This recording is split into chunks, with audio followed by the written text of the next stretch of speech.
नमस्कार व्यूअर्स। आज चलिए देखते हैं हमारे इंडियन इक्विटी मार्केट्स आज कैसे रहे। तो देखा जाए तो आज बहुत दिनों बाद हमारे इंडियन शेयर मार्केट्स में इतनी तेज़ी दिखते हुए नज़र आई, जहां निफ्टी 25,500 के ऊपर बंद हुआ और सेंसेक्स में भी करीब करीब 1,000 पॉइंट्स ऊपर छलांग दिखते हुए नज़र आया। तो आज इंडियन मार्केट्स बहुत पॉजिटिव दिखे। मार्केट्स खुलते ही मतलब मार्केट में बहुत पॉजिटिवनेस दिखा और ज़्यादातर जो शेयर्स, निफ्टी के शेयर्स आप बोलिए, स्मॉल कैप बोलिए, मिड कैप बोलिए, सब इंडेक्सों ने अच्छा किया। तो मेन रीज़न जो मैं देख रहा हूँ आज मार्केट में इतनी पॉजिटिविटी कहाँ से आई अचानक? देखिए, पहला रीज़न मैं ये बोलूँगा कि मार्केट ने जो रिएक्ट किया वो कुछ ग्लोबल न्यूज़ के कारण थोड़ा रिएक्ट किया मार्केट ने। जैसे कि चाइना और यूएस के जैसे ट्रेड रिलेशन ख़राब हुए हैं और उधर फिर इंडिया और यूएस के ये ट्रेड डील्स के बारे में बातचीत होने वाला है। तो उससे जो यूएस के डेलीगेट्स के ने जो कुछ स्टेटमेंट रखे, उससे कुछ पॉजिटिव दिखते हुए नज़र आया। तो मार्केट बेसिकली आज सेंटीमेंट्स में काम किया, पॉजिटिव सेंटीमेंट्स। तो जैसे लग रहा है मार्केट को कि इंडिया यूएस के ट्रेड रिलेशंस सुधर सकते हैं, क्योंकि जैसे कि यूएस चाइना के जो ट्रेड रिलेशंस हैं वो थोड़ा बिगड़ गए, जैसे ट्रेड वॉर चल रहा है। तो यू लोग भी सोच रहे हैं कि यूएस भी चाहेगा कि इंडिया के साथ अब ट्रेड डील्स अच्छा करें। तो यही सेंटिमेंट्स में काम किया होगा लोगों के लिए। और दूसरी बात अगर मैं कहूँ तो वेडनेसडे को अगर हम देखें, डेटास जो देखें वेडनेसडे को एक दिन पहले, तो एफआईआई इसकी अच्छी नेट बाइंग आई है, जिसके वजह से मार्केट थोड़ा पॉजिटिव रहा थर्सडे को, आज यानी कि आज। और तीसरी बात अगर देखें, आईएमएफ ने जो डेटा रिलीज़ किया है, जो हम लोग प्रेडिक्ट कर रहे हैं जीडीपी का 2026 को जो जीडीपी प्रेडिक्ट कर रहे हैं, तो आईएमएफ ने भी 0.2% जितना पहले सोचा था उससे 0.2% इंडिया का जीडीपी प्रेडिक्ट किया है। जो कि पहले 6.4% कह रहा था, वो 6.6% अब प्रेडिक्ट कर रहा है इंडिया का जीडीपी ग्रोथ। और इसके साथ-साथ जो इंडिया का सीपीआई इंडेक्स आया है सितंबर के लिए, वो भी एक अच्छा दिखा, जहां ये भी दिख रहा है कि इंडिया के इन्फ्लेशन सितंबर महीने की अगर मैं बात करूं, इंडिया का इन्फ्लेशन घटा है और जो दिख सकता है कि इन फ्यूचर इन 1-2 महीने में और इन्फ्लेशन रेट कम हो सकते हैं। और लोगों ने ये भी सोचा है कि जो आरबीआई का जो नेक्स्ट बैठक है, जिसमें वो कुछ रेट कटौती का भी सोच सकते हैं। फिलहाल अगर मैं कहूँ आरबीआई का जो स्टांस है, आरबीआई ने जो कहना चाहा है कि जो उन्होंने पहले रेट कटौती किया है, उसका इफ़ेक्ट अभी ना दिखे, थोड़े दिनों बाद दिखेगा। इतना जल्दी नहीं दिखेगा, थोड़े दिनों बाद दिखेगा। फिलहाल वो अभी वेट एंड वॉच मूड में है, क्योंकि वो भी उन्होंने जो रेट कट किया है, तो वो थोड़ा देखना चाह रही है महँगाई कितना कम होगा, कितना कम होता है, तो वेट एंड वॉच का स्टांस लेके बैठी है। और उधर अगर देखा जाए तो ये सब जो न्यूज़ है, मैंने ये जो बोला आपके सामने, ये एक पॉज़िटिव ट्रिगर जैसा आज मार्केट में काम हुआ।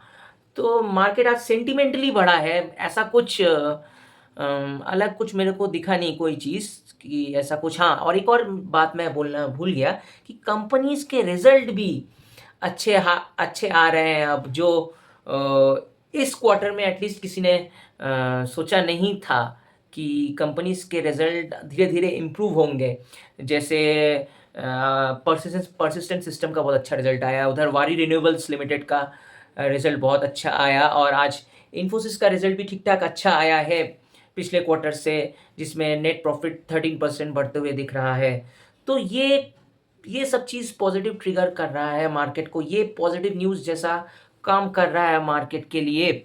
तो फिलहाल मैं अभी भी नहीं कहूँगा कि तेज़ी आ गई है, एकदम तेज़ी आ गई है मार्केट में।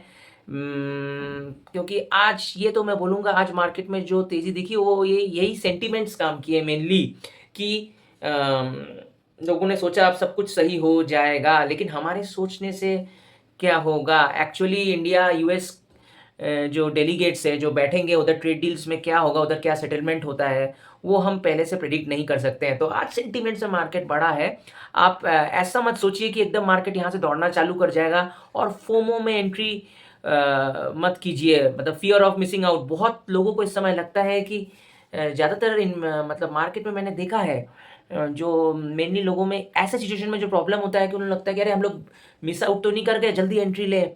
तो मैं वही कह रहा हूँ, अभी पेशेंस रखिए, अभी थोड़ा वेट एंड वॉच करिए। इस लेवल पे निफ्टी सस्टेन करता है कि नहीं? इस लेवल पे अगर सस्टेन करता है 9-10 दिन या 2 सप्ताह तक सस्टेन कर, मैं 2 सप्ताह बोलूँगा, सस्टेन करता है तो फिर देखा जाएगा, फिर निफ्टी के चांसेस है और आगे बढ़ने का। और आज कई स्टॉक्स मैं देख रहा था, सब अच्छे-अच्छे स्टॉक्स में बहुत अच्छी तेज़ी आई है। बहुत दिनों बाद ऐसा दिखा है, तो बेसिकली ये सेंटिमेंट्स जो मैंने बोला, ये पॉजिटिव न्यूज़ मार्केट सेंटिमेंट्स को पॉजिटिव किया है। लेकिन फिर भी मैं अभी बोलूँगा, थोड़ा कॉशियस रहिए इस रैली में। ये जो चल रहा है तेज़ी में, आप मतलब कहीं गलत फँस मत जाइए। तो क्योंकि एक है कि मैं बार-बार बोल रहा हूँ, इंडियन मार्केट में वैल्यूएशंस अगर आप देखेंगे, वैल्यूएशंस कई जगह में थोड़ा हाई दिख रहे हैं। और अगर मैं बोलूँ, थोड़ी कमोडिटीज़ की बात करूँ, तो आपने देखा ही कि लास्ट 2 सालों में जिस हिसाब से सोना और चाँदी में, जैसे गोल्ड और सिल्वर में जिस तरीके से तेज़ी आई है, करीब-करीब 100% के ऊपर, 120 की 140, 160% तक रिटर्न दिया है गोल्ड और सिल्वर ने। ये किसी ने सोचा नहीं होगा कि इतनी तेज़ी आएगी गोल्ड और सिल्वर में, दोनों में। तो यही है। तो सिल्वर की बात मैं पहले भी कह रहा था, मार्केट में सिल्वर के जो वैल्यूएशंस है, उसमें फ्रॉड दिख रहा है। बहुत तेज़ी से लास्ट 1 महीने में सिल्वर की वैल्यू बढ़ी है। मैं आज वैल्यूएशंस कैलकुलेट कर रहा था, तो मैं देख रहा था सिल्वर की, जो मैं फेयर वैल्यू निकालने की कोशिश कर रहा था।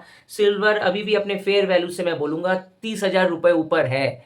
जी हाँ, और मैंने पहले ही कहा था, जो फिज़िकल एमसीएक्स के प्राइसेज़ हैं और हमारे जो ईटीएफ्स हैं सिल्वर के, किसी भी प्रोपोर्शन में मैच नहीं कर रहे थे। मैं तो कल बोल रहा था कि ये कहीं न कहीं सिल्वर के ब्लैक मार्केटिंग होता ही है, काला-बाज़ारी टाइप का, क्योंकि सिल्वर की स्केर्सिटी हो गई है। ये हो सकता है, क्योंकि पहले भी इस टाइप की चीज़ें हुई हैं, कोशिश की गई है। तो यही चीज़ है। आज मैं यही बोलूँगा, आज जो फ़ॉलो कर रहा होगा सिल्वर के प्राइसेज़, तो सिल्वर के जो फिज़िकल सिल्वर की मैं बात कर रहा हूँ, एमसीएक्स सिल्वर जिस हिसाब से 1800 पॉइंट टूटा, और उधर आप ईटीएफ की बात करें, सिल्वर ईटीएफ, सिल्वर बीस की अगर मैं बात करूँ, सिल्वर बीस अगर आप देखा होगा तो 6% करीब टूटा। जहाँ फिज़िकल सिल्वर का प्राइस 1800 पॉइंट उठ रहा है, वहाँ उस दिन silver ETF, exchange traded fund, जो सिल्वर पे ही इन्वेस्ट करता है, तो उनके जो प्रीमियम से 6% नीचे टूटते हुए नज़र आए। तो इसी फ्रॉड की मैं बात कर रहा था बार-बार। ये एक गड़बड़ी मेरे को लगी रही थी पहले से ही, तो जो दिखते हुए नज़र आए, और फिलहाल मेरे को और लगता है कि इसमें गिरावट होगी। ये जो प्रीमियम्स है बहुत हाई मतलब है, मतलब कुछ समझ में नहीं आ रहा, इतना हाई है कि मतलब यहाँ से प्रीमियम्स नीचे ही आएँगे। तो इसलिए मैं बोल रहा हूँ, आप इस लेवल पे सिल्वर के ईटीएफ्स में तो निवेश मत ही करिए। आप वेट एंड वॉच, आप देखिए सिल्वर के प्राइसेस जब स्टेबल होंगे तब एंट्री कीजिएगा।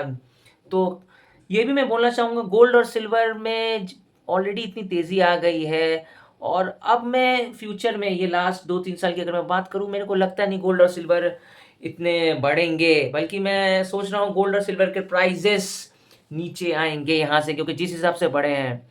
और सिल्वर में अभी भी कहूँगा, सिल्वर में थोड़ा सोच समझ के इन्वेस्ट करिए। बार-बार मैं सबको अवेयर रहने के लिए बोल रहा हूँ, क्योंकि सिल्वर एमसीएक्स का मैं ग्राफ भी देख रहा था, जैसे ग्राफ दिख रहा था, तो कहीं न कहीं ग्राफ देख के जो मेरे को समझ में आया है कि इनके प्राइसेज़ को जस्ट पंप अप किया गया है और डंप करने में ज़्यादा टाइम नहीं लगता, आपको पता ही है।